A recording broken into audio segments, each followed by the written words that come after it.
Llevaba años dejándome la piel en la empresa, pero mi carrera parecía haberse estancado en un callejón sin salida. Daba igual cuánto me esforzara. Daba igual cuántas horas extras acumulara en mi escritorio bajo la luz mortecina de los fluorescentes. Simplemente, el ansiado ascenso nunca llegaba. La competencia era feroz. Un nido de víboras donde siempre había alguien con un currículum más brillante, con mejores contactos o, sencillamente, con más suerte que yo. No era un hombre infeliz, pero tampoco podía considerarme un triunfador. Y eso me devoraba por dentro. Quería más. Sabía con absoluta certeza que mi potencial daba para mucho más, pero me faltaba el mapa para cruzar el abismo que me separaba del éxito. En la cima de ese abismo se encontraba Valeria Castellanos. Valeria era una mujer que inspiraba tanto respeto como un terror reverencial. A sus 45 años, era brillante, implacable y de una rectitud profesional casi sobrehumana. Jamás se mezclaba con los empleados en la sala de descanso y nadie, absolutamente nadie, sabía qué hacía cuando cruzaba las puertas de cristal del edificio. Se tejían todo tipo de rumores sobre su vida, pero carecían de fundamento. No había anillo de casada, ni fotografías en su inmaculado escritorio, ni charlas casuales sobre planes de fin de semana. Para ella solo existía el trabajo, y exigía a los demás el mismo nivel de devoción casi religiosa. Aquel fue un día asfixiante.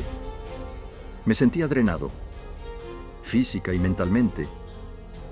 La mayoría de la oficina ya se había marchado, pero yo me había quedado hasta tarde para pulir los últimos detalles de un informe crucial. Cuando por fin recogí mis cosas y caminé por el pasillo desierto hacia los ascensores, mi única ambición en la vida era llegar a casa, darme una ducha hirviendo y servirme una copa de whisky antes de caer inconsciente en la cama. Entré en la cabina metálica, apoyando la espalda contra la pared forrada de espejos, frotándome los ojos con cansancio. Justo cuando las puertas comenzaron a deslizarse para cerrarse, una mano elegante con un reloj de oro se interpuso en el camino.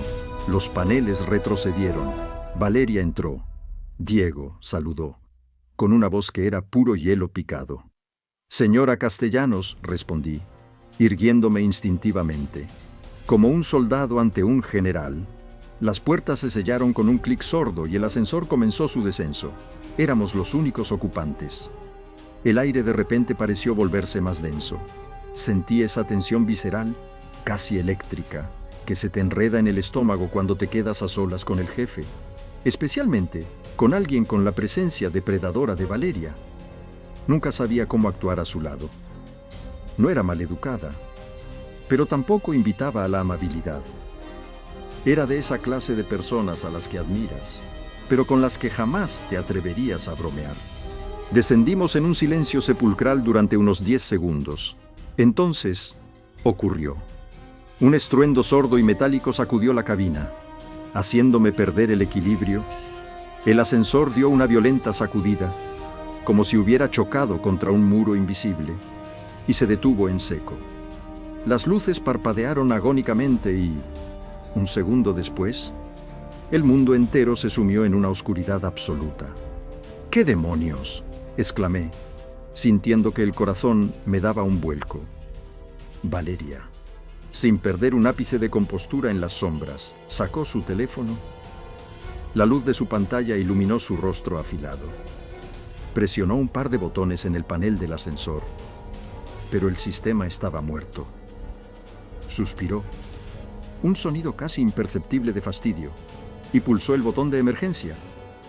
A través del altavoz estático, surgió una voz distorsionada. «Centralita. Hay un apagón masivo en todo el distrito financiero. Conocemos su situación, cabina 4, pero el sistema de emergencia ha fallado. Los técnicos están en camino, pero van a tener que esperar». «¿Cuánto tiempo?», preguntó Valeria. Su tono no era de pánico, sino de exigencia. No sabría decirle. «Señora, media hora mínimo, tal vez un par de horas». Un nudo frío se instaló en mi estómago. Estar atrapado en una caja de acero suspendida en el vacío no entraba en mis planes. y menos con la directora ejecutiva respirando el mismo aire viciado que yo. No era claustrofóbico, pero la impotencia de la situación, el no tener el control de nada, hizo que la ansiedad me trepara por la garganta. Valeria suspiró de nuevo. Apagó la linterna de su móvil para ahorrar batería y se apoyó contra la pared opuesta. La única luz provenía ahora del débil resplandor rojo del panel de emergencia. Bien, exhalé, pasándome una mano temblorosa por el pelo. ¿Y qué se supone que hacemos ahora? Sus ojos, reflejando el tenue brillo rojizo, se clavaron en mí. Esperar. El silencio que siguió fue insoportable. Solo se escuchaba el lejido crujir de los cables de tensión y algún chasquido metálico en el pozo del ascensor. El tiempo parecía haberse congelado. Empecé a cambiar el peso de un pie a otro, incapaz de quedarme quieto, sintiendo cómo el traje me asfixiaba. ¿Cree que esto arruinará algún plan importante?, pregunté.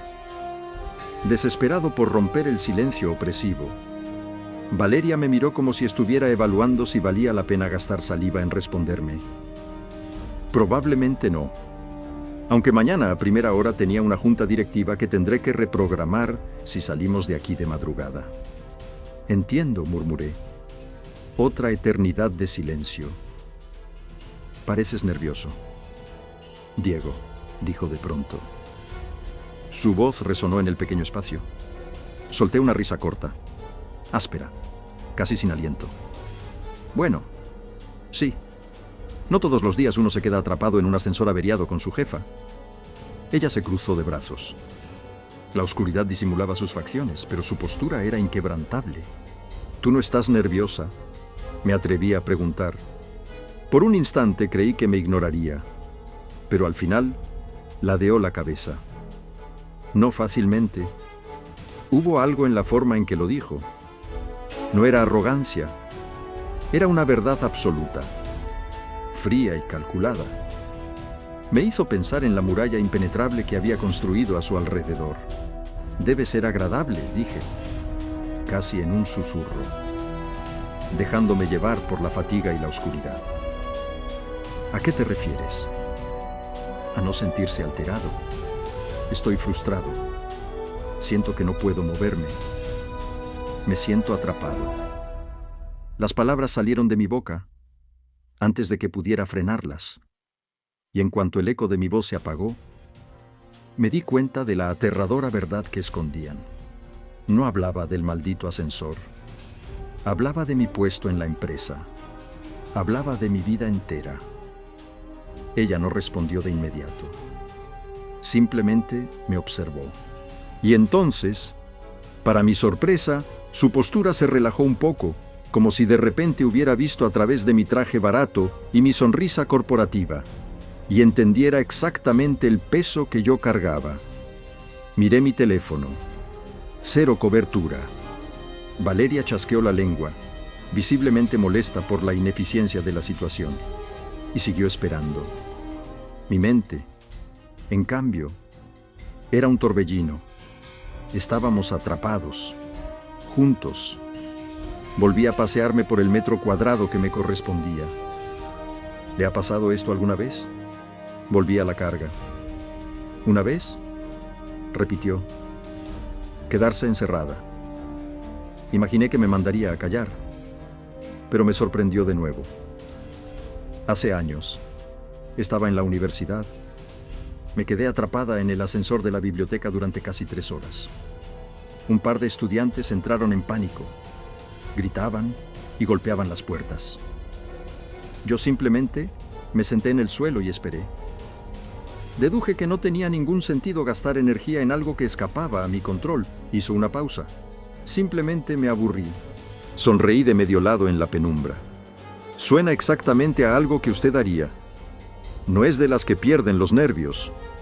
No lo soy, confirmó. ¿Y tú? Yo diría que mis nervios están bastante a la vista ahora mismo. Lo noto. Pareces un león enjaulado. ¿Es que es irreal? Tener una reunión privada con la directora en un ascensor estropeado. Eso le arrancó una media sonrisa. Fue la primera vez. en todos mis años en la empresa, que vi una expresión en su rostro que no fuera severidad o concentración pura. Me armé de valor, impulsado por la intimidad forzada de la cabina. ¿Puedo preguntarle algo, Valeria? Era la primera vez que la llamaba por su nombre de pila. Ella no pareció inmutarse. Se inclinó un poco hacia adelante. Adelante. ¿Por qué es tan hermética? En la oficina, nadie sabe absolutamente nada de usted. Valeria miró hacia las puertas cerradas de acero. Porque el trabajo es el trabajo, Diego. Y la vida personal es personal. Lo sé, pero incluso las personas más reservadas dejan escapar algún detalle. Un comentario sobre el clima. Un destino de vacaciones. Usted es una bóveda. Ella ladeó la cabeza, evaluándome de nuevo. ¿Y tú? ¿Diego? ¿Qué sabe la gente de la oficina de ti? Me quedé pensativo. Probablemente bastante poco. ¿Lo superficial? Exactamente. Sus ojos brillaron en la oscuridad con una intensidad de acero. Tú también mantienes las distancias. Entonces, ¿por qué me cuestionas a mí? Porque yo no soy usted, repliqué, apoyando la espalda contra la pared. A usted la miran distinto. Es mucho más sencillo así, confesó Valeria. Y por primera vez su voz sonó ligeramente cansada. Si te interesa la verdad, Diego, la gente empieza a exigir cosas cuando cree conocerte. ¿Exigir qué? Ella dudó. Pareció debatir consigo misma si cruzar o no la línea entre jefa y empleada. La oscuridad del ascensor nos estaba despojando de nuestros roles. Se enfrentan a lo que representas, no a quién eres. Creen que, porque tengo poder, pueden obtener algo de mí. Si me muestro cercana, asumen que mi éxito significa que les debo algo, que debo ser comprensiva o generosa con sus errores. No, Diego, el éxito no se regala. Su confesión me golpeó. Entendía a la perfección lo que insinuaba. Yo mismo, en mis momentos más bajos, había pensado que el sistema era injusto conmigo. Eso no es justo para usted, dije suavemente. Valeria soltó una carcajada seca, carente de cualquier alegría. La justicia es una ilusión corporativa. La gente solo ve lo que quiere ver. La miré fijamente. Había una vulnerabilidad dura en ella, como una coraza de titanio con una minúscula grieta. Lo entiendo, dije, sintiendo que cruzaba una barrera invisible. De verdad que lo entiendo. No en el mismo sentido que usted. Claro, yo no tengo a nadie pidiéndome favores, pero me siento igual de atrapado. Siento que me dejo la vida, que corro en una cinta que no va a ninguna parte, y por más que grito, nadie me ve. La expresión de Valeria cambió. La dureza de su mandíbula se relajó. Ya no me miraba como a un subordinado que se queja, sino como a un igual que estaba revelando sus cartas. ¿Y crees que mereces más?, preguntó, y el tono de su voz bajó una octava, volviéndose peligroso y desafiante a la vez. La miré a los ojos, sintiendo cómo la adrenalina reemplazaba al miedo. Ya no me importaba la oscuridad. Ya no me importaba el apagón. No lo creo. Valeria, respondí. Mi voz firme por primera vez en toda la noche. Sé que me lo he ganado. Un silencio denso y eléctrico cayó entre los dos. Valeria Castellanos me sostuvo la mirada durante lo que pareció una eternidad. Y entonces, lentamente, la comisura de sus labios se elevó en una sonrisa afilada. Demuéstramelo. Demuéstramelo. La palabra aún flotaba en el aire viciado del ascensor, pesada y cargada de promesas peligrosas, cuando un crujido ensordecedor sacudió la cabina. De golpe, los tubos fluorescentes del techo cobraron vida con un zumbido eléctrico, bañándonos en una luz blanca, clínica y despiadada. Cerré los ojos instintivamente, cegado tras casi 2 horas de oscuridad. Cuando pude volver a abrirlos, la magia, o la tregua, más bien, se había esfumado. Valeria Castellanos ya no era la mujer reflexiva que había dejado entrever las grietas de su armadura.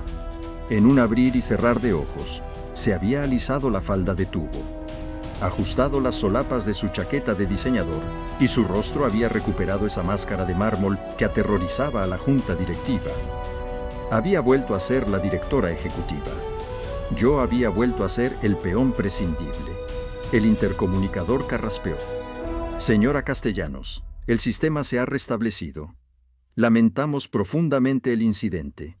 Llevaremos la cabina al vestíbulo principal inmediatamente. Más les vale que el equipo de mantenimiento tenga un informe detallado sobre mi escritorio mañana a las 8, respondió ella, con esa frialdad cortante que no admitía réplicas. El ascensor reanudó su descenso con suavidad. Cuando las puertas de acero se abrieron finalmente en la planta baja, revelando el inmenso y desierto vestíbulo de mármol del edificio, Valeria salió sin mirar atrás. El eco de sus tacones resonó como disparos en la quietud de la noche. «Buenas noches, Diego», dijo, sin girar la cabeza. «Buenas noches, Valeria. Digo, señora Castellanos», tartamudeé, dándome cuenta de mi error. Ella no se detuvo. Yo me quedé allí, de pie en el vestíbulo, con el estómago revuelto por una mezcla de adrenalina y agotamiento. ¿Había ocurrido realmente esa conversación? ¿O la falta de oxígeno y el cansancio me habían hecho alucinar? A la mañana siguiente, las ojeras bajo mis ojos eran un mapa de mi insomnio.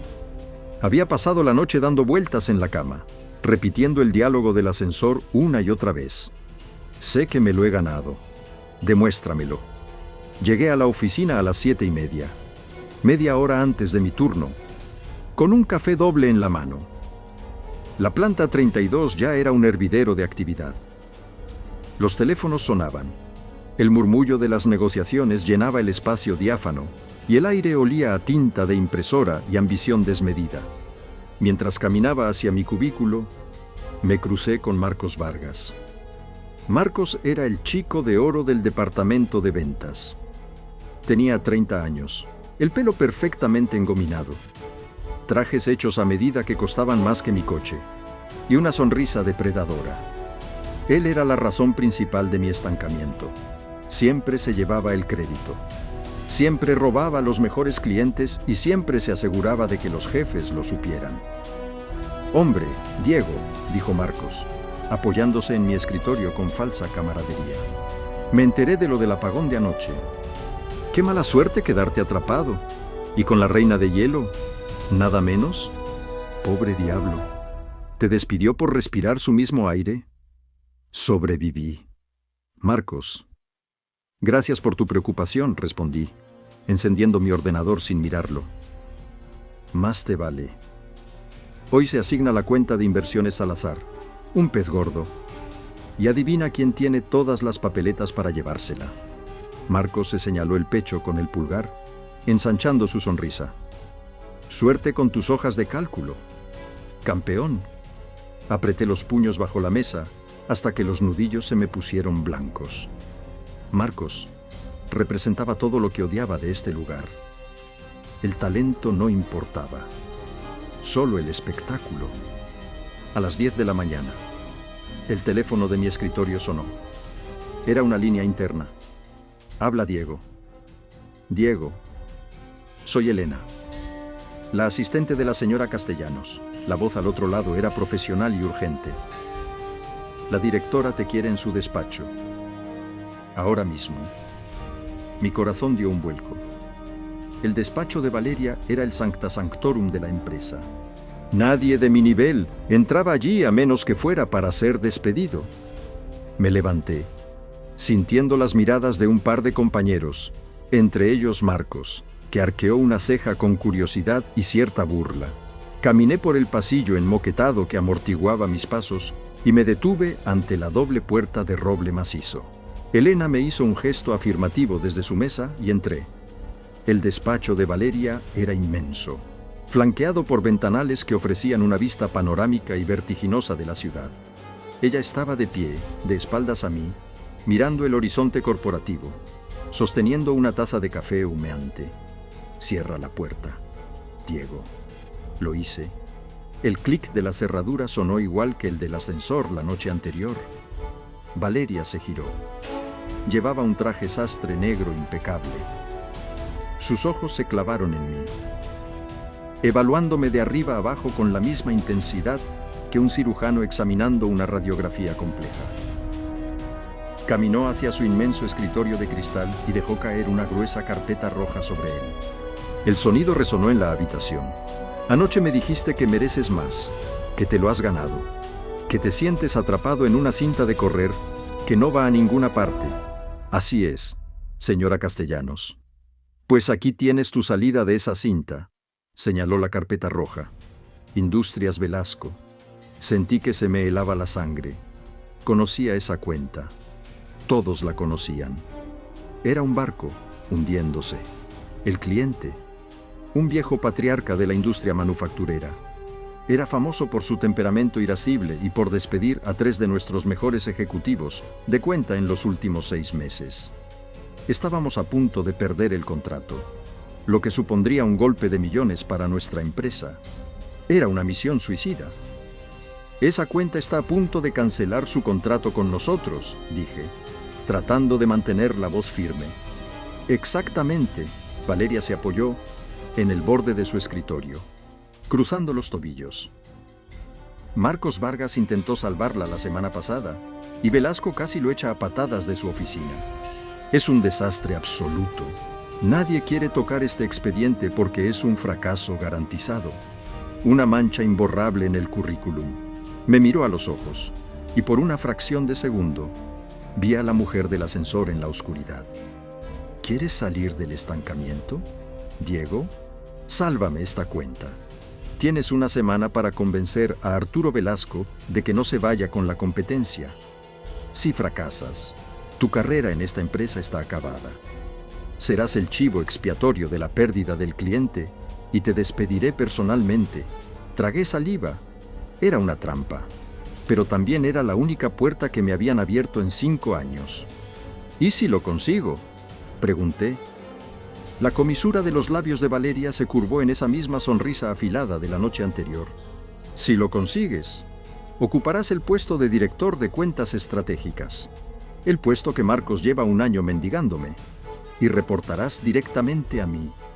El silencio volvió a adueñarse del espacio. Era el todo por el todo, el abismo o la cima. Di un paso al frente, agarré la carpeta roja y me la pegué al pecho. Prepararé la estrategia esta misma noche. Valeria asintió lentamente, sus ojos brillando con una mezcla de anticipación y peligro. Más te vale, Diego. El reloj ya está corriendo. Demuéstrame que no me equivoqué contigo en ese ascensor. Las instalaciones de Industrias Velasco no tenían absolutamente nada que ver con nuestro aséptico y silencioso rascacielos de cristal en el distrito financiero. Era un monstruo de ladrillo, acero y humo situado en el corazón del polígono industrial, en las afueras de la ciudad. Desde el aparcamiento, el suelo vibraba bajo mis pies por el fragor de la maquinaria pesada. El aire olía a metal fundido, a aceite de motor y a sudor. Era el imperio de un hombre que se había hecho a sí mismo rompiéndose las manos, no tecleando en un ordenador. La oficina de Arturo Velasco estaba en la última planta de la nave principal, una especie de torre de control desde la que dominaba su fábrica a través de enormes ventanales. Su secretaria, una mujer de mirada severa que parecía llevar allí desde la fundación de la empresa, me hizo esperar 45 agonizantes minutos. Sabía que era una táctica de intimidación, un juego de poder para dejarme claro que mi tiempo no valía nada frente al suyo. Por fin, la luz roja de su intercomunicador parpadeó y la mujer asintió hacia la pesada puerta de caoba. El señor Velasco le concede 5 minutos. Ni uno más. Tragué saliva. Ajusté el nudo de mi corbata y empujé la puerta. El despacho era inmenso, decorado con muebles de madera maciza y maquetas de maquinaria industrial. Detrás de un escritorio que parecía más bien un altar de sacrificios, estaba Arturo Velasco. Era un hombre imponente, de unos 60 y tantos años, con el pelo gris cortado a cepillo, hombros anchos de estibador y un rostro surcado por arrugas profundas que le daban el aspecto de un bulldog a punto de morder. Ni siquiera levantó la vista de los documentos que estaba firmando cuando entré. No sé qué parte del mensaje no entendió su jefa. La señora Castellanos, ladró Velasco, con una voz rasposa que resonó en las paredes. Le dije al idiota engominado de la semana pasada que nuestro acuerdo está muerto. No quiero más reuniones. No quiero más gráficos de colores. Quiero que recojan sus cosas y desaparezcan de mi vista. Me quedé de pie frente a él. La carpeta roja quemaba entre mis manos. Podía hacer lo que me habían enseñado, abrirla, soltar el discurso corporativo estándar, hablar de sinergias, optimización de recursos y suplicar por una segunda oportunidad. Marcos Vargas seguramente había hecho eso, y por eso había fracasado. Recordé la oscuridad del ascensor. Recordé la voz fría de Valeria. La gente empieza a exigir cosas cuando cree conocerte. Se enfrentan a lo que representas. Velasco no me veía a mí. Veía a un trajeado inútil de una agencia que solo quería sacarle el dinero. Tenía que romper el guión. Me acerqué al escritorio, pero no abrí la carpeta. En lugar de eso, la dejé caer con un golpe seco sobre la madera. Luego, para sorpresa de Velasco, agarré la papelera metálica que tenía a un lado. La levanté y deslicé la gruesa y costosa propuesta comercial directamente a la basura.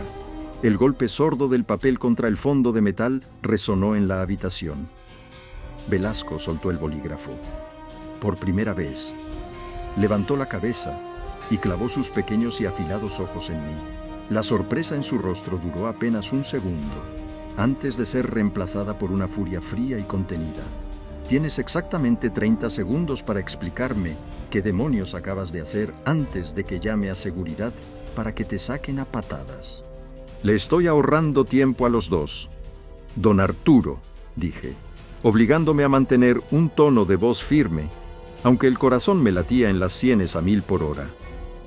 Esa carpeta contiene la misma basura prefabricada que Marcos Vargas intentó venderle la semana pasada. Gráficos maquillados, promesas vacías y jerga corporativa que no va a solucionar el problema real de su cadena de producción. Si yo fuera usted, también nos habría mandado al diablo hace meses. El silencio que siguió fue tan tenso que casi se podía cortar con un cuchillo. Velasco se reclinó lentamente en su sillón de cuero, entrelazando sus gruesos dedos sobre el estómago. No llamó a seguridad, lo cual ya era una victoria milagrosa. Tienes agallas, muchacho, te lo concedo. O eres muy valiente, o eres completamente estúpido, murmuró, entrecerrando los ojos. ¿Quién eres? Me llamo Diego, y no estoy aquí para dorarle la píldora. Estoy aquí porque mi carrera, literalmente, depende de que usted no cancele este contrato. Mi jefa, la señora Castellanos, me ha dado esta cuenta como un ultimátum. Si le pierdo como cliente, estoy en la calle, así que no vengo a venderle humo. Vengo a salvar mi cuello salvando el suyo. Velasco soltó una carcajada seca, áspera como papel de lija. No era de alegría, pero al menos había roto el hielo. Salvando el mío. Eres un chiquillo arrogante. Mi empresa factura millones. No necesito que un oficinista asustado venga a salvarme. Con todo respeto. Don Arturo, he pasado la noche estudiando sus números reales, no los que mostramos en las reuniones. Sus costes logísticos en el último trimestre han subido un 17%. Tienen un cuello de botella en la distribución de la zona sur que les está sangrando. Su competencia lo sabe y por eso le están ofreciendo un contrato más barato. Pero ellos no tienen la infraestructura para sostenerlo a largo plazo. Le prometen el cielo, pero le entregarán el infierno. Nosotros hemos estado haciéndolo mal. Sí, pero yo sé cómo arreglarlo. Velasco dejó de sonreír. Se inclinó hacia adelante, apoyando los codos en la mesa, como un depredador olfateando la sangre. Ya no estaba hablando con un trajeado. Estaba hablando con alguien que conocía las entrañas de su negocio. «Hablas mucho para alguien que acaba de tirar su propuesta a la basura», dijo, en voz baja. Tienes mi atención, Diego, pero mi paciencia tiene un límite. Te daré 3 días. El viernes a las 9 de la mañana quiero ver un plan de reestructuración completo, sin idioteces, sin colores brillantes, números crudos, tácticas agresivas y un recorte de costes logísticos del 20%.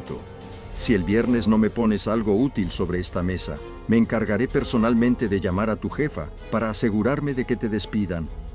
Asentí, sintiendo que por fin podía volver a respirar. El viernes a las 9. No le haré perder el tiempo. Me di la media vuelta y caminé hacia la puerta con paso firme. Al agarrar el pomo, la voz de Velasco me detuvo. Diego. Me giré. Si esto sale mal, dijo el viejo empresario, con una media sonrisa amenazante, dile a la señora Castellanos que al menos esta vez me mandó a alguien con columna vertebral. Salí de la fábrica y en cuanto me senté al volante de mi coche, me temblaron las manos. Había sobrevivido al primer asalto. Había jugado un farol suicida y había ganado tiempo. Pero el pánico me invadió de golpe.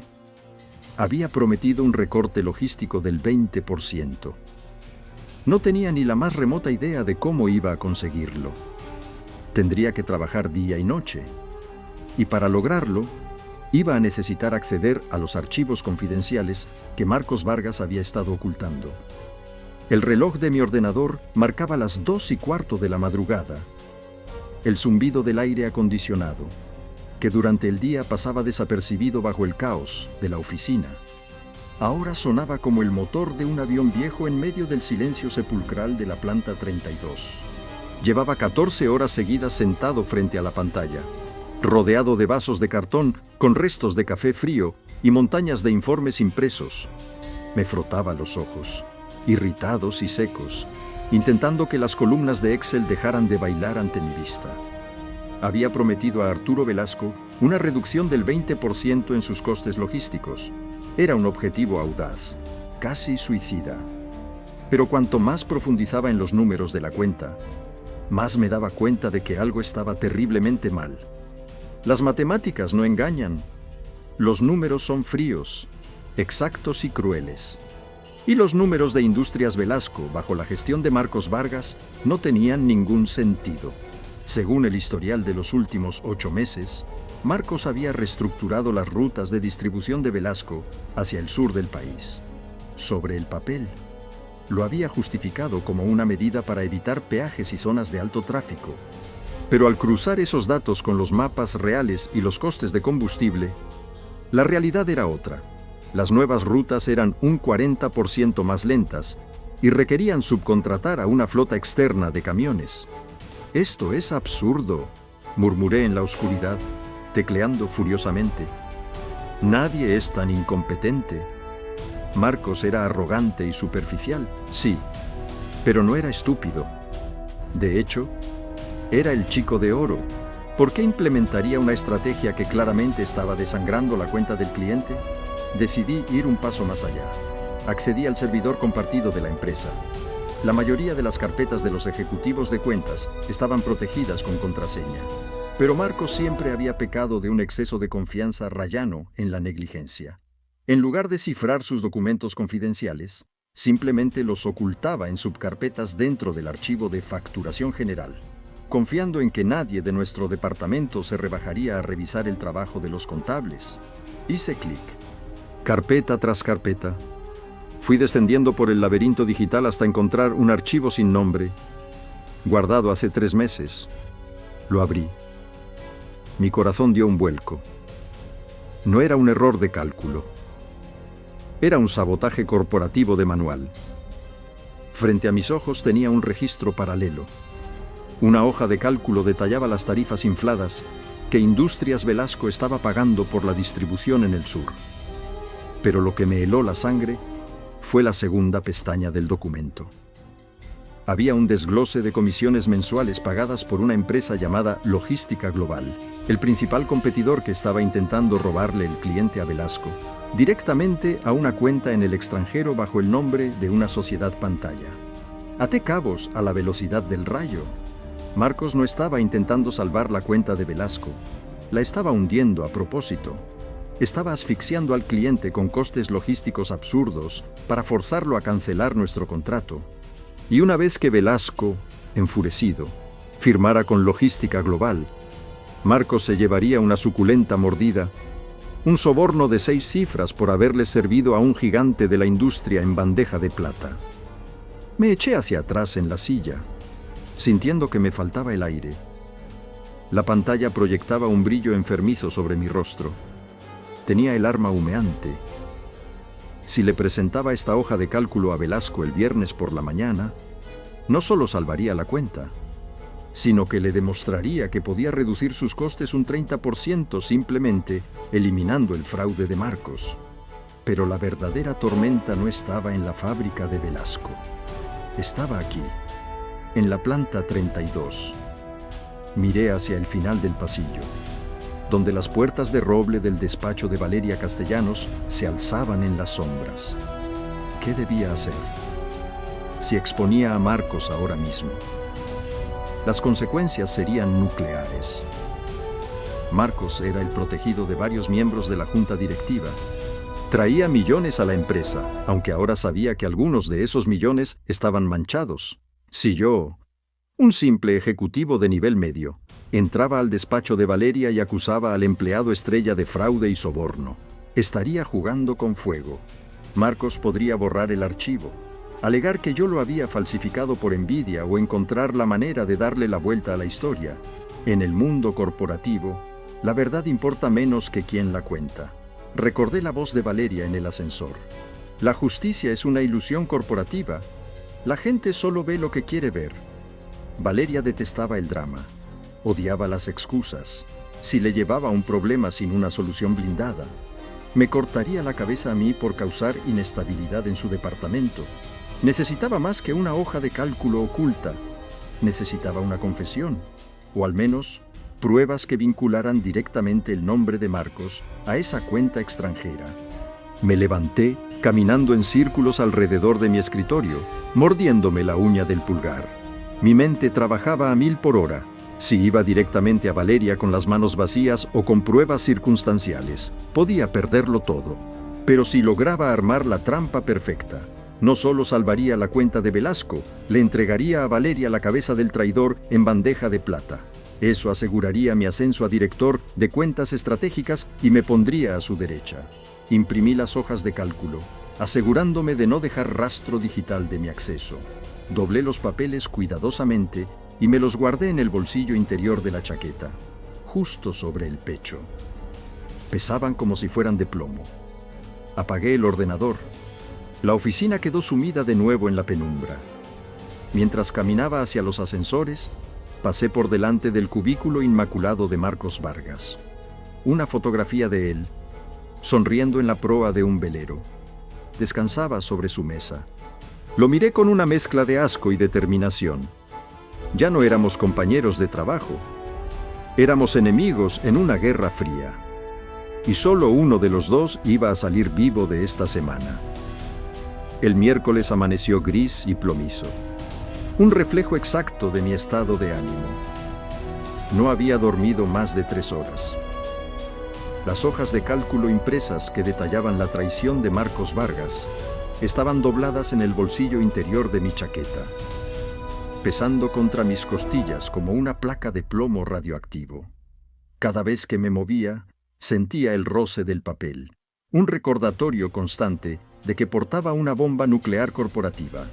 Llegué a la oficina con los sentidos agudizados por la cafeína y la paranoia. Todo parecía diferente ahora que sabía la verdad. Las sonrisas educadas en el pasillo me parecían máscaras. El zumbido de las fotocopiadoras sonaba a conspiración. Marcos estaba en la pequeña cocina de la planta, apoyado contra la encimera de granito, pontificando ante un par de ejecutivos junior sobre su último fin de semana en un yate prestado. Su traje azul marino era impecable. Su pelo no tenía un solo mechón fuera de lugar y su confianza era tan palpable que casi tenía olor propio.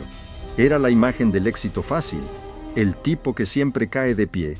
Verlo ahí, riendo sin preocupaciones, mientras saboteaba a la empresa que le pagaba el sueldo y hundía el negocio de un hombre honesto como Velasco, hizo que una ira fría, se asentara en mi estómago. Era el momento. Entré en la cocina. Mis compañeros junior, sintiendo la tensión instantánea que mi presencia generaba al lado del chico de oro, murmuraron excusas rápidas y se escabulleron con sus cafés. Nos quedamos solos. El silencio solo lo rompía el goteo rítmico de una cafetera mal cerrada. «Mírate». «Diego», dijo Marcos, escaneándome con una mueca de desdén divertido. «Pareces un extra de una película de zombies. ¿Velasco ya te ha masticado y escupido? Te lo advertí. Esa cuenta es un cadáver. Deberías dejar de intentar reanimarlo antes de que Valeria te entierre con él». Me serví un café negro, tomándome mi tiempo, dándole la espalda mientras echaba azúcar. Necesitaba que viera mi agotamiento, pero no el brillo depredador en mis ojos.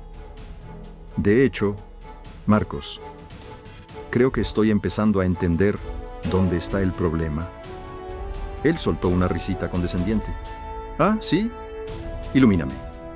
«Sherlock, ¿descubriste que los camiones no vuelan?» Me giré lentamente, con la taza humeante entre las manos. Mantuve mi voz baja, cansada, casi confidencial. «No, descubrí algo mucho más interesante. Anoche estuve revisando las facturaciones de los últimos 6 meses. Ya sabes, buscando dónde recortar ese 20% que prometí. Hice una pausa deliberada, dejando que el silencio se estirara. Hay un patrón muy extraño en los pagos a los subcontratistas de la zona sur. Esas rutas nuevas que diseñaste, las tarifas no cuadran con los precios de mercado. Parece que estamos pagando un sobrecoste absurdo a empresas que apenas existen sobre el papel». La sonrisa de Marcos no desapareció de golpe, pero se congeló en los bordes. Sus ojos, que un segundo antes brillaban con burla, se quedaron fijos, calculadores. Vi el instante exacto en que su cerebro de reptil corporativo detectó la amenaza. «¿De qué estás hablando?». Su tono intentó ser despectivo, pero había una nota de tensión que no estaba ahí antes. «Esas tarifas son estándar para transporte urgente». Velasco exigía rapidez. «Eso pensé yo al principio», continué, dando un paso hacia él, invadiendo sutilmente su espacio personal. «Pero luego vi que hay duplicidad en algunas órdenes de pago. Parece un error contable masivo, un error de cientos de miles de euros». Me encogí de hombros, fingiendo inocencia. «Es tan grave que esta mañana he pedido a auditoría interna que rastree esos pagos específicos, solo para estar seguros antes de presentarle nada a Velasco. No queremos que el viejo piense que somos unos incompetentes, ¿verdad?». El color abandonó el rostro de Marcos. Fue sutil, un ligero tinte ceniza bajo su bronceado de solarium. La mención de auditoría interna era la palabra mágica. Era la amenaza de los perros de presa. «¿Has involucrado a auditoría sin consultarme?», siseó, perdiendo la compostura por primera vez. Sus manos se apretaron sobre el borde de la encimera. «Esa cuenta sigue siendo técnicamente mía hasta que tú demuestres lo contrario. No puedes ir husmeando y levantando liebres por tu cuenta. Solo estoy haciendo mi trabajo, Marcos. Valeria me dio carta blanca para salvar la cuenta.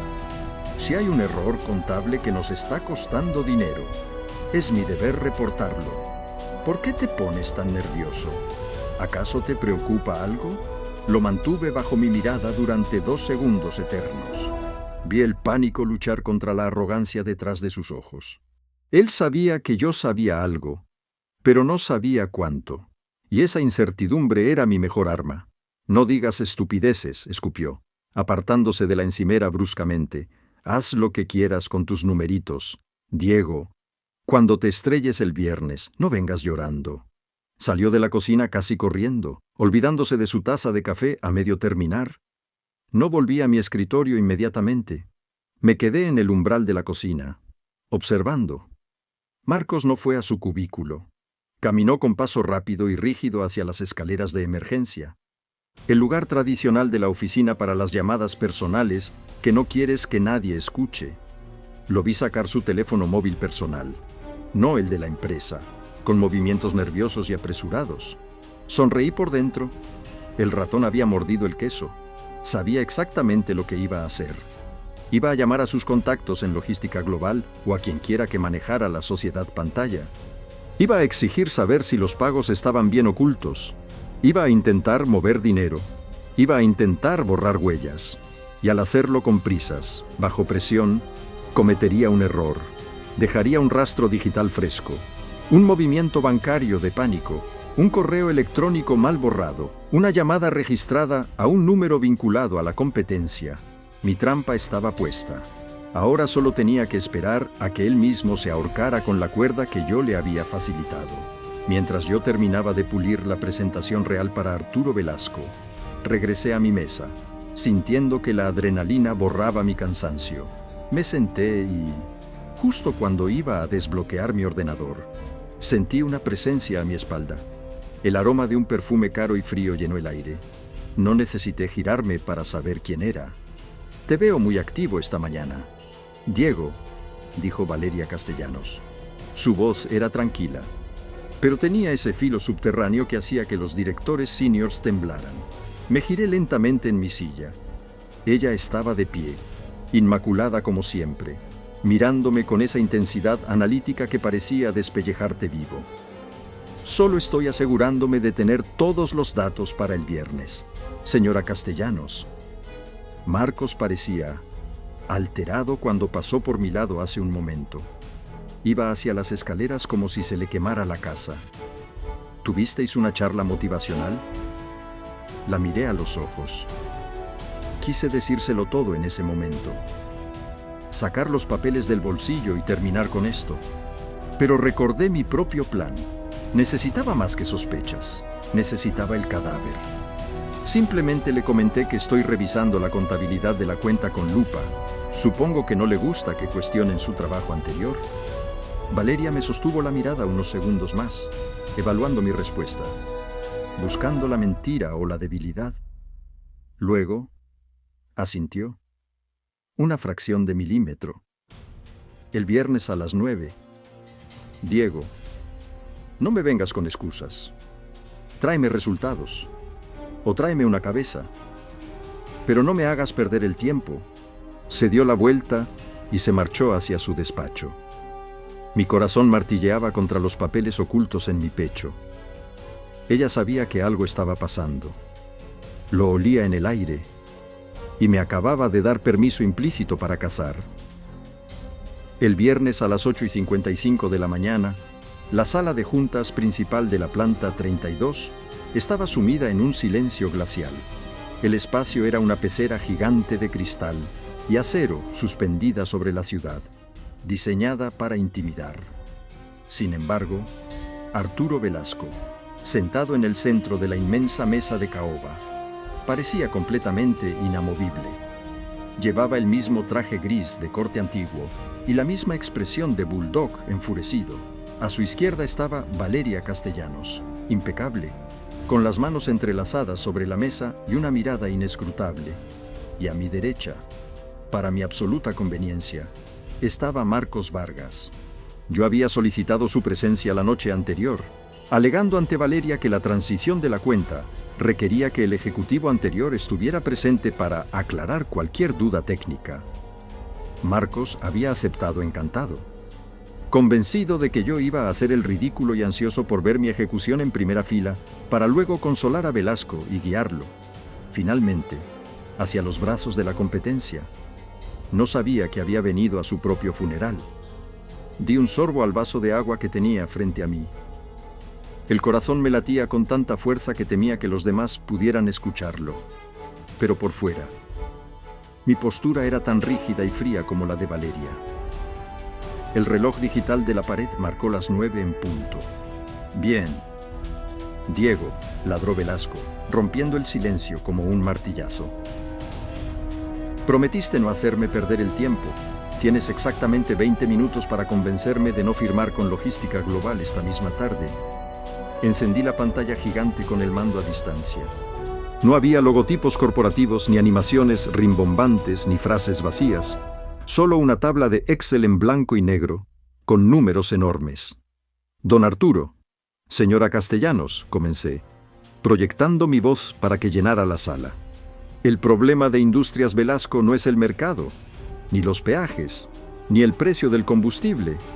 El problema es que, durante los últimos 8 meses, se ha implementado una red de subcontratación en la zona sur que ha inflado sus costes logísticos en un 23%.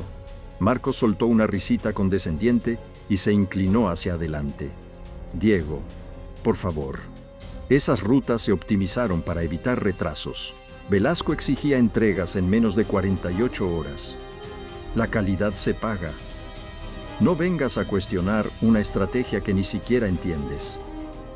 Velasco me miró, esperando mi defensa. Valeria no movió ni un músculo, pero sus ojos taladraban la pantalla. Estaría de acuerdo contigo, Marcos, si esa calidad fuera real, dije pulsando el botón del mando. La diapositiva cambió. Pero he cruzado los datos de las flotas de esos subcontratistas. Resulta que las 3 empresas de transporte que contrataste para la zona sur no tienen camiones. El silencio en la sala se volvió tan denso que casi asfixiaba. Velasco frunció el ceño, sus gruesas cejas uniéndose en el centro. ¿Qué demonios estás diciendo, muchacho?, gruñó el viejo empresario. Estoy diciendo que son empresas fantasma, don Arturo, sociedades pantalla creadas hace apenas un año. Reciben el dinero de nuestra agencia, retienen un margen del 30% y luego subcontratan a los mismos camioneros independientes que usted usaba antes, solo que a un precio inflado. Eso es una difamación, estalló Marcos, poniéndose en pie de un salto, con el rostro inyectado en sangre. Valeria, no puedes permitir que este fracasado lance acusaciones al aire porque no sabe cómo salvar la cuenta. Siéntate, Marcos, ordenó Valeria. Su voz no fue un grito, fue un latigazo. El eco resonó en los cristales. Marcos tragó saliva y se dejó caer en la silla, pálido. Valeria giró la cabeza hacia mí, sus ojos brillando con una mezcla de peligro y fascinación. Continúa. Diego, y más te vale tener pruebas de lo que estás proyectando. Aquel era el momento. El precipicio. Las tengo, dije, sacando una carpeta negra de mi maletín. No la roja del fracaso, una nueva. El miércoles por la mañana le comenté a Marcos que estaba revisando estas anomalías. Casualmente, menos de 5 minutos después de nuestra conversación, se registró una actividad inusual en los servidores de la empresa. Deslicé la primera copia de la carpeta hacia Valeria y la segunda hacia Velasco. Marcos estiró el cuello, aterrorizado, sudando a mares. Como estaba preocupado por la integridad de nuestra auditoría, solicité a Seguridad Informática que monitorizara las redes externas. Mentí a medias. En realidad, había usado mis credenciales para rastrear los logs del router de la empresa. Marcos, asustado, usó la Wi-Fi de invitados de esta misma oficina para enviar 3 correos electrónicos encriptados y realizar una transferencia urgente desde una de esas empresas fantasma hacia una cuenta en las Islas Caimán. Proyecté la última diapositiva. Era una captura de pantalla del registro del servidor, vinculando la dirección MAC del teléfono personal de Marcos a la transferencia bancaria. Pero lo peor de todo, continué, bajando el tono de voz hasta convertirlo en un murmullo letal, es a quien pertenecía la cuenta destino de esos correos. Pertenecía al director de operaciones de logística global, el mismo competidor con el que usted iba a firmar esta tarde, don Arturo. Velasco apartó la vista de los documentos. Su rostro, surcado de arrugas, había pasado de la indignación a una furia fría y calculadora. Miró a Marcos, que ahora temblaba visiblemente, con la boca abierta, incapaz de articular una sola palabra en su defensa. Su bronceado parecía haber sido reemplazado por ceniza. Estaba saboteando mi empresa desde dentro para llevarse una comisión de mis rivales, dijo Velasco. No era una pregunta, era una sentencia de muerte. Exactamente, confirmé. Si eliminamos a estos intermediarios fantasma hoy mismo, sus costes logísticos caerán automáticamente un 32%, mucho más del 20% que le prometí. Y seguiremos usando a los mismos transportistas de siempre, sin magia, solo limpiando la basura. La sala quedó sumida en un silencio sepulcral. El único sonido era la respiración entrecortada de Marcos. Valeria cerró la carpeta con un golpe seco que nos hizo saltar a todos. Se levantó despacio. Su rostro era una máscara de hielo tallado, pero la furia que emanaba de ella era aterradora. Caminó lentamente hasta situarse detrás de la silla de Marcos. Él levantó la vista hacia ella, con los ojos llorosos, suplicando. Valeria, señora Castellanos, puedo explicarlo. Es un montaje. Él ha manipulado los datos. Llevo años dándolo todo por esta empresa. Valeria se inclinó, apoyando ambas manos en el respaldo de la silla de Marcos, acercando sus labios al oído del chico de oro. Estás despedido, Marcos, y considero que el fraude corporativo y el robo a nuestros clientes es un insulto personal. Se enderezó, mirando su reloj. ¿Tienes 10 minutos para vaciar tu escritorio bajo la supervisión de seguridad? Después de eso, mi equipo de abogados presentará una querella criminal en tu contra por estafa y desvío de capitales. Te voy a hundir tanto que no vas a conseguir trabajo ni vendiendo perritos calientes. Largo de mi vista.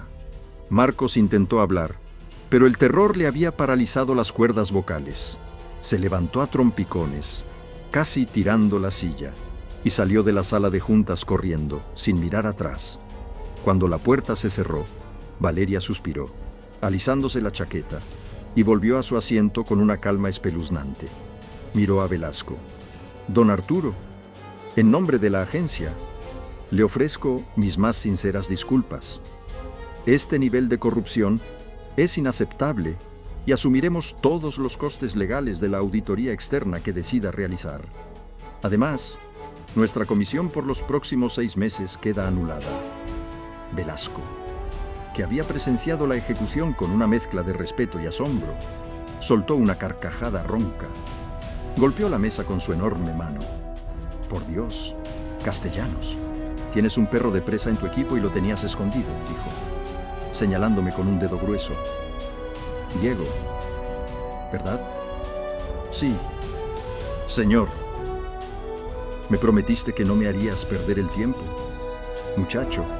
Y no solo me has ahorrado millones, sino que me has dado el mejor espectáculo que he visto en años. Traedme el maldito contrato. Lo renuevo ahora mismo, pero con una condición. Valeria asintió. La que usted disponga. Quiero que él, Velasco me señaló de nuevo, maneje mi cuenta a partir de ahora. Directamente. Sin intermediarios inútiles.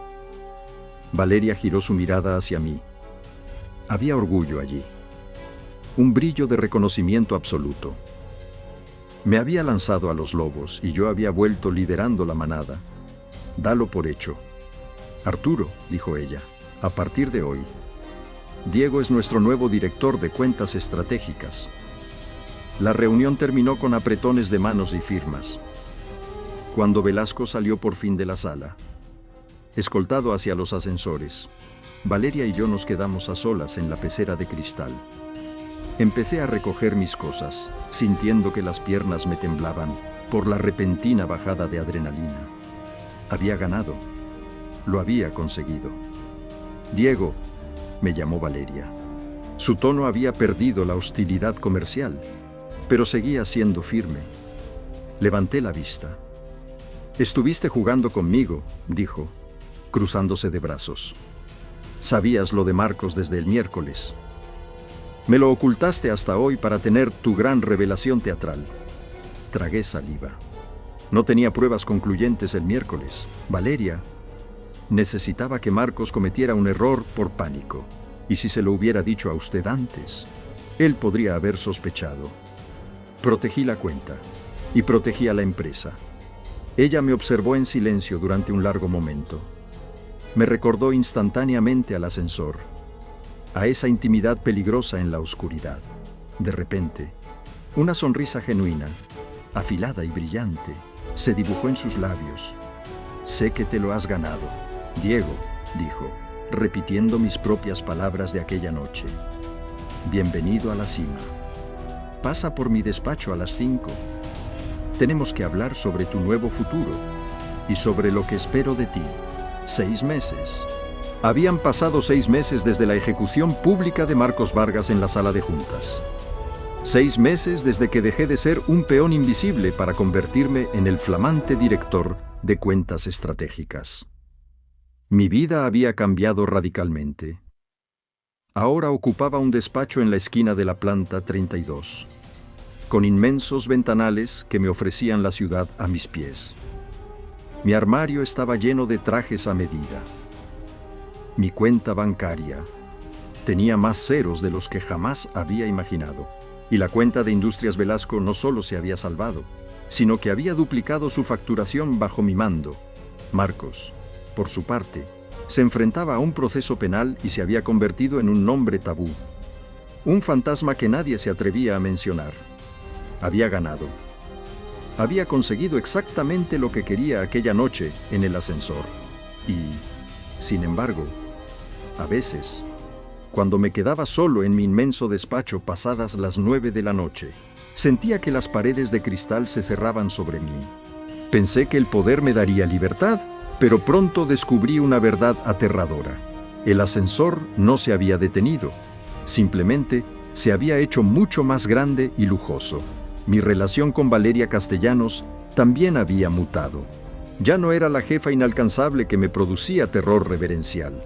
Trabajábamos codo con codo. Éramos una máquina bien engrasada, implacable y letal en los negocios. Habíamos desarrollado una extraña intimidad profesional. Pasábamos horas a puerta cerrada, diseñando estrategias, derribando a la competencia y compartiendo copas de whisky de Malta cuando cerrábamos un trato millonario. Pero a pesar de esa cercanía, Valeria seguía siendo una bóveda acorazada, y pronto me di cuenta de que su frialdad no era solo profesionalidad, era un mecanismo de supervivencia. Todo empezó un martes lluvioso de noviembre. Estaba preparando el informe anual para la Junta de Accionistas. Como director, ahora tenía acceso de nivel 1 a los servidores financieros de la empresa. Ya no solo veía mi porción del pastel, veía la panadería entera. Mientras cruzaba los datos de los márgenes de beneficio de nuestras 10 cuentas más importantes, incluyendo la de Velasco, noté una anomalía. Al principio, pensé que era un error de software.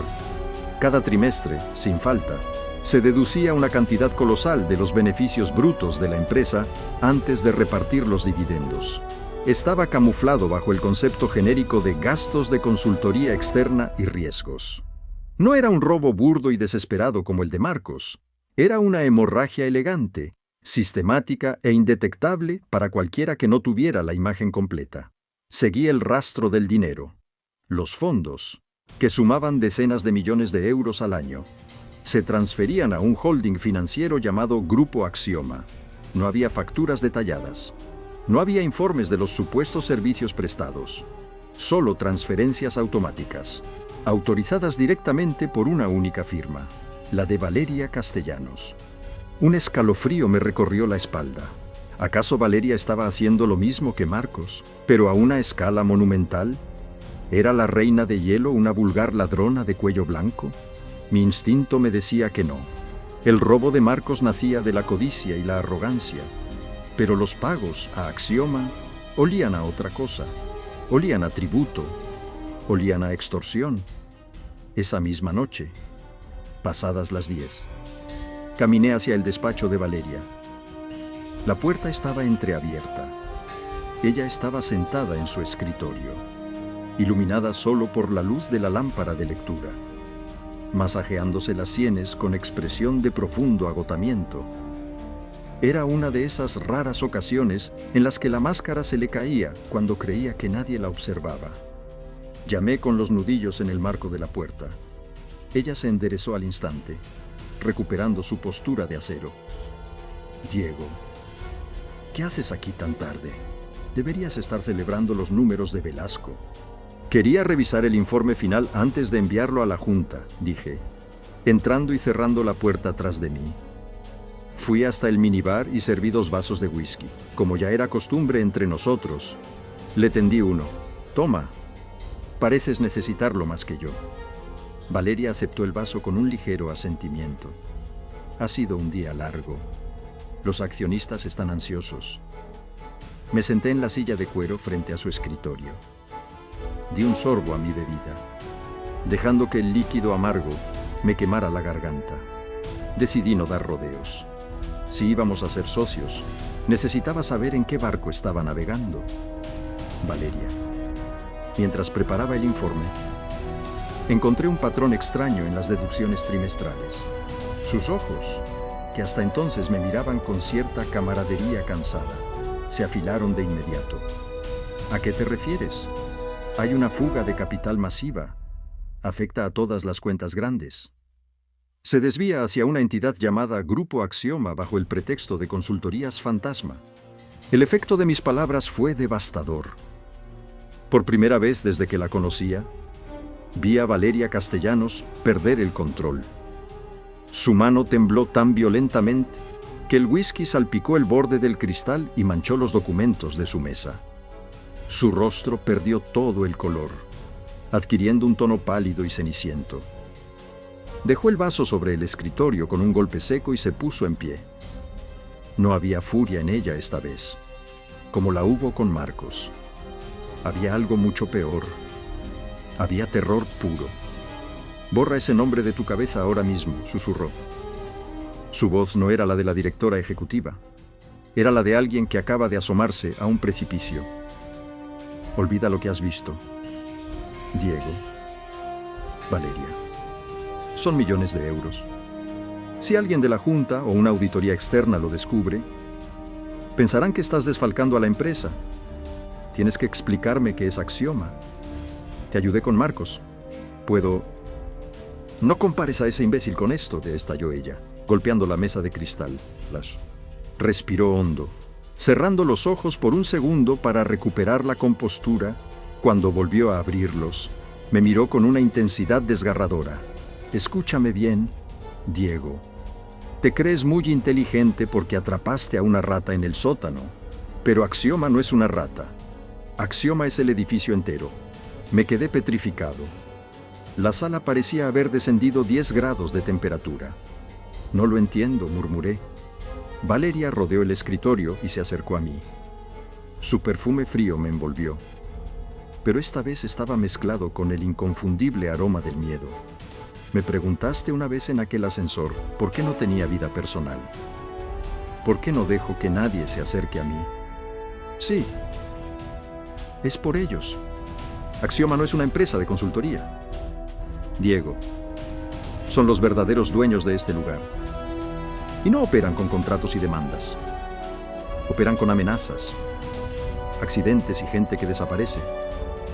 Yo no soy la que manda aquí. Solo soy la encargada de mantener la máquina de hacer dinero funcionando para ellos. Y si saben que tú has descubierto su red, se detuvo, tragando saliva. Si saben que has metido las narices en sus cuentas, te matarán. Diego, a ti y a cualquiera que te importe. El silencio en el despacho se volvió absoluto, ensordecedor. Miré por el ventanal hacia la ciudad iluminada, brillante y hermosa. De repente, la vista ya no me parecía la de un rey, contemplando su imperio. Me sentí como un prisionero mirando a través de los barrotes dorados de su celda. Habíamos salido del ascensor averiado. Sí, pero acabábamos de entrar en el infierno. La mañana siguiente fue un borrón de cafeína, ojeras y una paranoia asfixiante. Llegué a la oficina a las 7, mucho antes de que el sol lograra perforar la espesa capa de contaminación de la ciudad. Mi despacho, ese símbolo de éxito por el que había sacrificado años de mi vida, ahora me parecía una inmensa jaula de cristal. Cada vez que el ascensor anunciaba una llegada en la planta 32, mi estómago se contraía. Miraba a los analistas, a las secretarias y a los becarios con suspicacia. Cualquiera de ellos podía ser los ojos y los oídos de Grupo Axioma. A las 10 de la mañana, intentaba concentrarme en un contrato menor cuando el intercomunicador de mi mesa emitió un zumbido seco. Era Clara, mi nueva asistente. Dime, Clara. Señor, tiene una visita en recepción. Su voz sonaba ligeramente vacilante. lo cual era inusual en ella. Le he dicho que no tiene cita previa y que su agenda está cerrada, pero insiste. Dice que es un consultor externo, un tal señor Salgado. El nombre no me decía nada, pero un sudor frío me recorrió la nuca. ¿De qué empresa viene? Dice que viene de parte del Grupo Axioma. Señor, se me heló la sangre. Valeria tenía razón. No habían tardado ni 12 horas en reaccionar. Mi pulso se aceleró tanto que casi podía escuchar los latidos en mis oídos. Podía decirle a Clara que llamara a seguridad, pero sabía que eso solo empeoraría las cosas. Si Axioma era lo que Valeria afirmaba, los guardias del edificio probablemente trabajaban para ellos, no para nosotros. Déjalo pasar. Clara, conseguí decir, con la voz un poco ronca. Y por favor, no nos interrumpas bajo ningún concepto. Apenas unos segundos después, la puerta de cristal de mi despacho se abrió en silencio. Esperaba a un matón, a un tipo con el cuello tatuado y los nudillos rotos. Pero el hombre que entró era la encarnación misma de la élite financiera. Víctor Salgado debía rondar los 50 años. Llevaba un traje gris marengo, de un corte tan exquisito que hacía que mis nuevos trajes a medida parecieran ropa de saldo. Su cabello oscuro estaba salpicado de plata en las sienes, perfectamente peinado, pero fueron sus ojos lo que me aterrorizó. Eran de un color avellana opaco, vacíos de cualquier emoción humana. Eran los ojos de un reptil evaluando la temperatura de su presa. Cerró la puerta tras de sí con extrema suavidad y avanzó hasta mi escritorio. No me tendió la mano. «Buenos días. ¿Diego? O debería decir, director», dijo Salgado. Su voz era culta, modulada, casi hipnótica, pero tenía el mismo efecto que el roce de una cuchilla fría. «Enhorabuena por su reciente ascenso. La vista desde esta esquina es verdaderamente privilegiada. Aunque el cristal es un material muy frágil, ¿no le parece?». Me obligué a mantenerme en mi asiento, aferrando los reposabrazos de la silla para que no viera cómo me temblaban las manos. «Señor Salgado, supongo que no ha venido sin cita previa para hablar de arquitectura. ¿En qué puedo ayudarle?». Salgado sonrió. Fue un gesto mecánico, que no llegó a sus ojos. Se desabrochó el botón de la chaqueta y se sentó en la silla frente a mi escritorio, cruzando las piernas con elegancia. «Verá, Diego, en Axioma nos enorgullecemos de ser muy proactivos con nuestras inversiones. Valeria Castellanos ha hecho un trabajo espléndido manteniendo esta empresa rentable para nosotros. Por eso, cuando notamos fluctuaciones en el ecosistema, preferimos intervenir rápidamente para evitar estrés innecesario. No sé de qué fluctuaciones me habla. Las cuentas que gestiono han incrementado su rendimiento en un...». Salgado levantó una mano impecablemente cuidada, interrumpiéndome en el acto. «No le insultaré tratándole como a un idiota. Diego, le ruego que usted no me insulte a mí fingiendo serlo». El tono educado desapareció, dejando paso a una frialdad absoluta. Anoche, a las 22:14 horas, su usuario accedió al servidor central financiero. Usted descargó el historial de transferencias trimestrales de la cuenta de contingencias, nuestra cuenta. Tragué saliva, incapaz de apartar la mirada de la suya. Tenían acceso remoto a nuestros servidores con privilegios de administrador. Lo veían absolutamente todo. Era una revisión estándar, mentí, sintiendo que la garganta se me cerraba. Como nuevo director, estoy familiarizándome con los flujos de capital. Salgado asintió despacio, como si estuviera escuchando a un niño contar una mentira piadosa. Metió la mano en el bolsillo interior de su chaqueta. Mis músculos se tensaron, preparados para cualquier cosa. Pero lo que sacó fue una pequeña caja rectangular de terciopelo negro. La dejó sobre el escritorio de cristal y la deslizó hacia mí con un dedo. «Ábrala».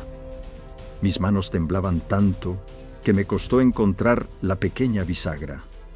Cuando la abrí, el estómago me dio un vuelco violento y tuve que reprimir una arcada.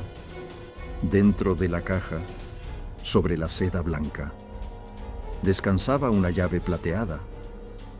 Reconocí al instante las estrías y el pequeño rasguño en la base de plástico negro. Era la copia de la llave de mi apartamento, la que siempre dejaba escondida bajo la maceta del pasillo por si me olvidaba la mía. Su apartamento en la calle Velázquez es muy acogedor. Diego, susurró Salgado, inclinándose hacia adelante, reduciendo la distancia entre nosotros. La cerradura es de buena calidad, pero dejó la ventana de la cocina abierta. Hace mucho viento por las noches. Alguien podría entrar. Alguien podría tener un accidente. Levanté la vista hacia él. El pánico ya no estaba solo en mi estómago. Se había apoderado de todo mi sistema nervioso. ¿Qué es lo que quiere?, pregunté, apenas un susurro. Quiero que haga exactamente lo mismo que ha estado haciendo hasta ahora. Trabajar duro, ganar dinero y mantener la boca cerrada. Las curiosidades matan al gato, Diego.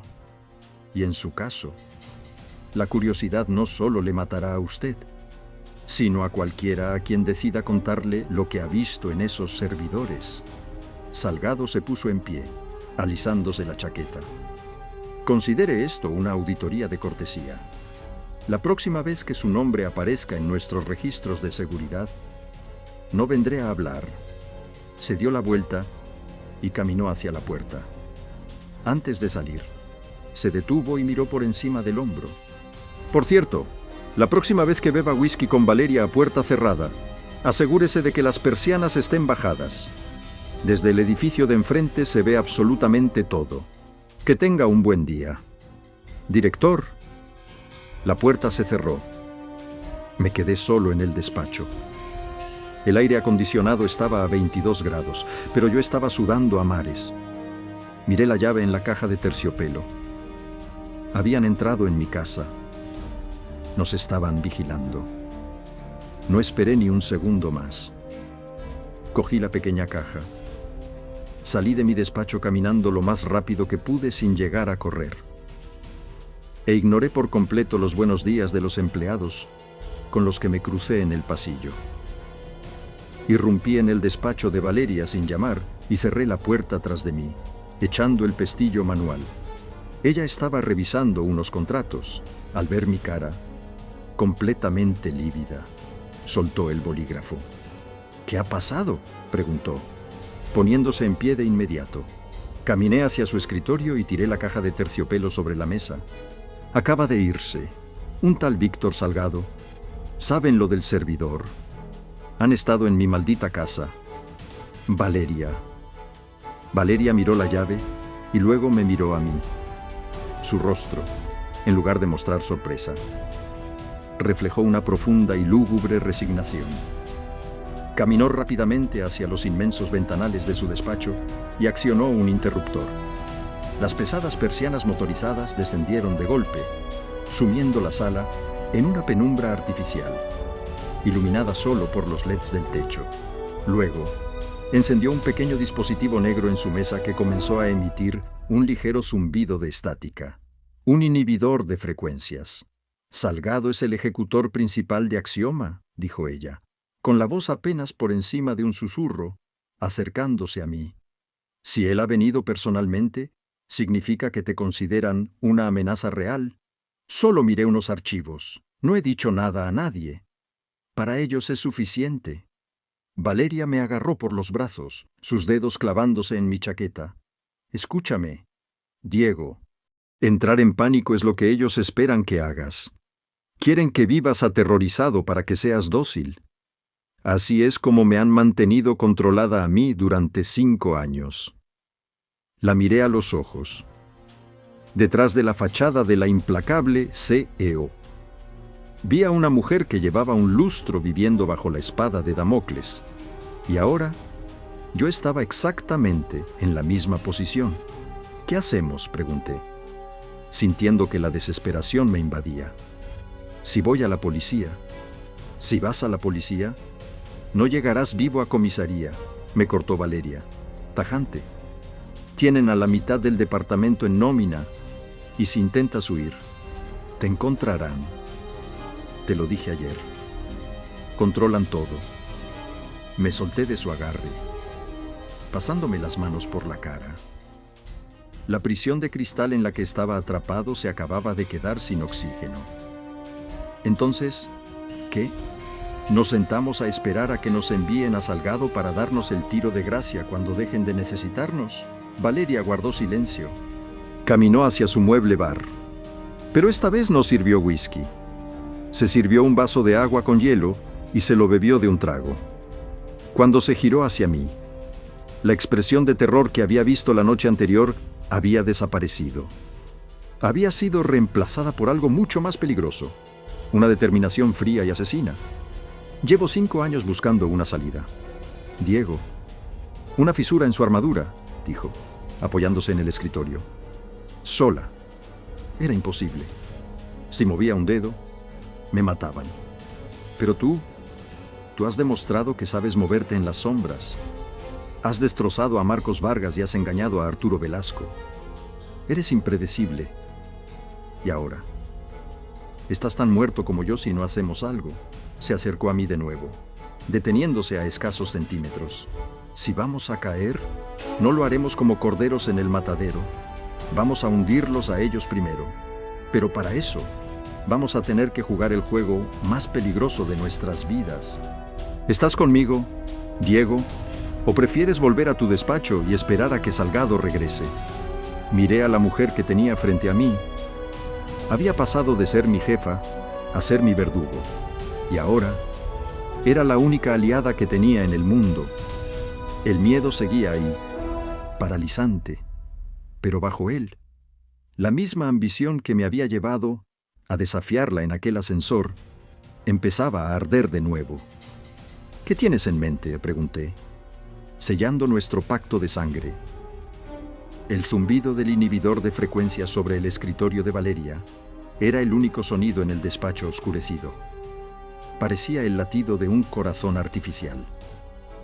Yo seguía de pie, con los músculos en tensión, esperando a que la mujer que había sido mi jefa y mi verdugo revelara cómo planeaba sacarnos del corredor de la muerte corporativo.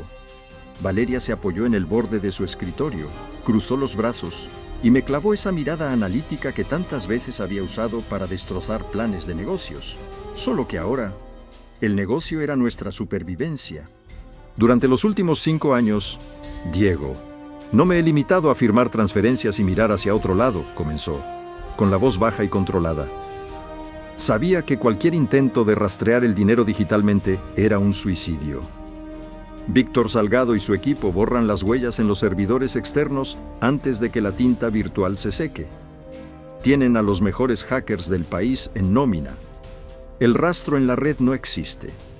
Pero el dinero tiene que ir a alguna parte, repliqué. Cientos de millones no desaparecen en el aire. Tiene que haber un registro maestro. Valeria asintió lentamente. Exacto. Y lo hay. El presidente del grupo Axioma es un hombre de la vieja escuela. No confía en la nube.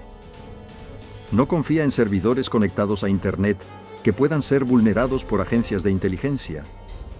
Todo el imperio de Axioma, las empresas fantasma, los sobornos a políticos, las cuentas en paraísos fiscales y las identidades de sus sicarios, está registrado en un único dispositivo físico offline. Un ledger criptográfico. Una llave USB encriptada con grado militar.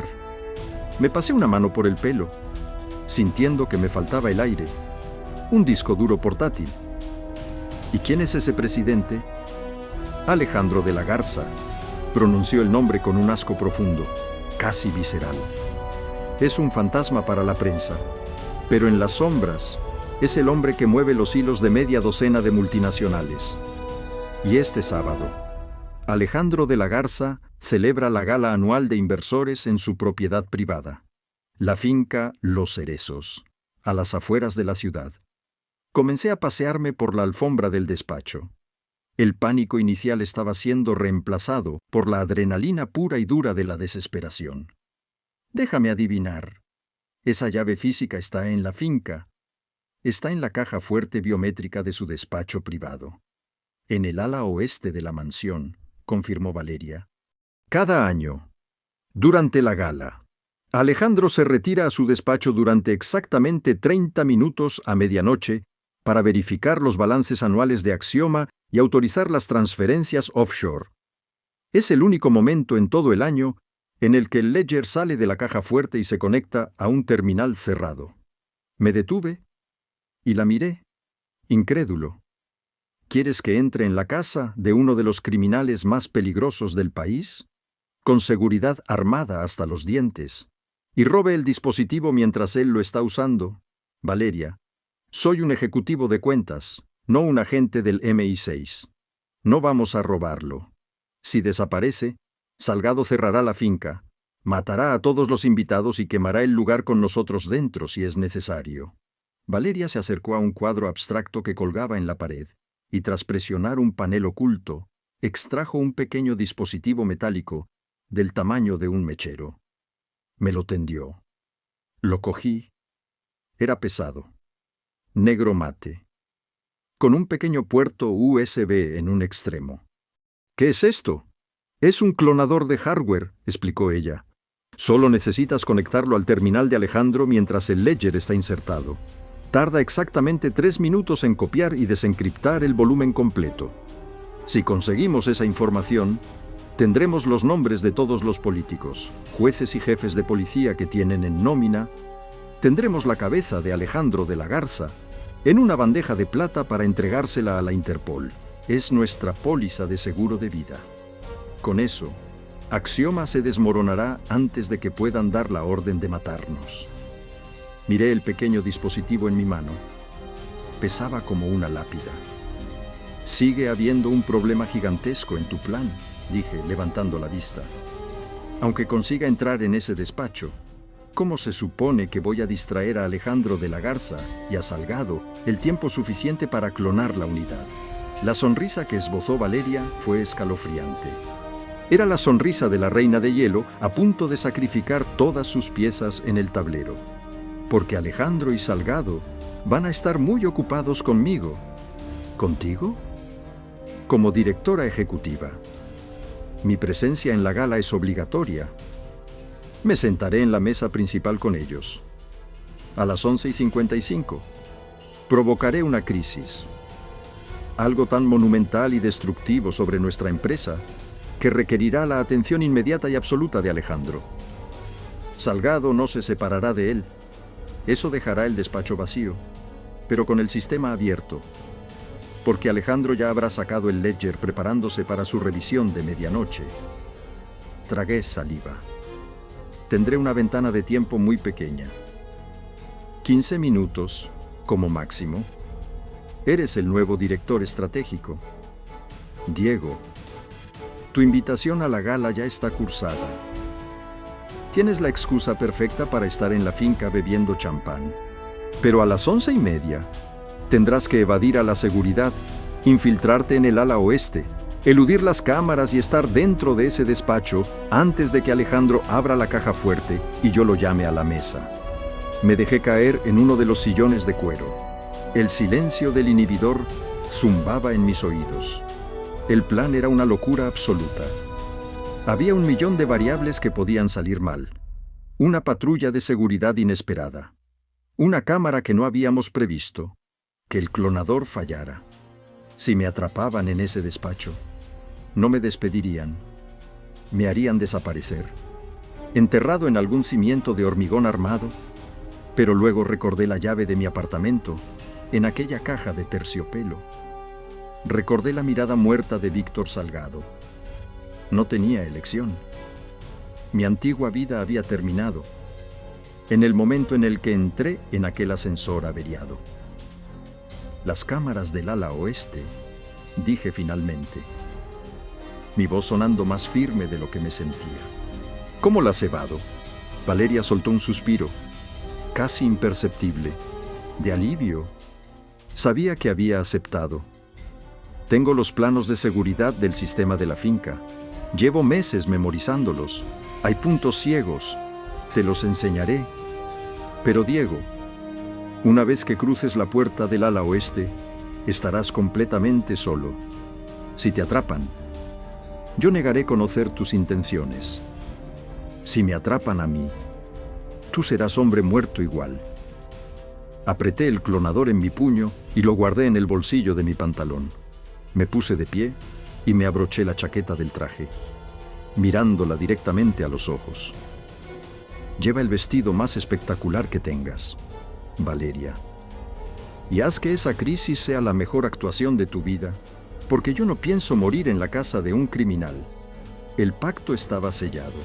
Estábamos a punto de robarle el alma al diablo. La opulencia de la finca Los Cerezos era un insulto a la decencia humana.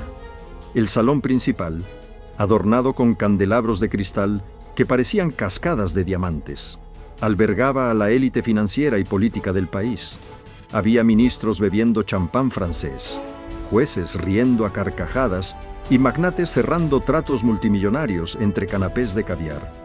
Y en el centro de todo, como un agujero negro que devoraba la luz, estaba Alejandro de la Garza. Era un hombre alto, de unos 60 años, con una postura regia y un rostro tallado en granito. Su sonrisa era encantadora, pero sus ojos eran dos abismos insondables. A su lado, Víctor Salgado revoloteaba como un buitre paciente. En la misma mesa, Valeria Castellanos deslumbraba con un vestido de seda rojo sangre, tan letal y hermosa como una espada recién afilada. Intercambiamos una única y fugaz mirada desde el otro lado del salón.